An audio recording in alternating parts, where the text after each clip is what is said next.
புதுசா pressure cooker வாங்க திட்டம் இட்டீங்க அப்படின்னா அலுமினிய குக்கர் நல்லதா இல்ல ஸ்டெயின்லெஸ் ஸ்டீல் குக்கர் நல்லதா அப்படிங்கிற ஒரு கேள்வியும் உங்களுக்குள்ள வந்துருது இல்லையா?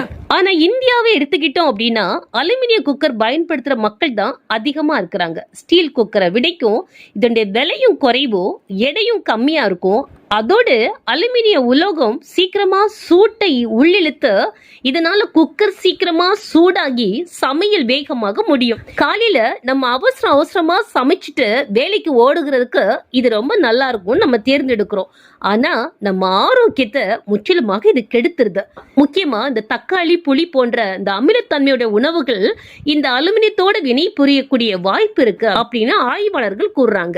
முன்பெல்லாம் ஸ்டீல் குக்கர் சூடாக அதிக நேரம் எடுக்கும். ஆனா இப்ப வர்ற ஸ்டீல் குக்கர்ல சாண்ட்விச் பேஸ் தர்றாங்க.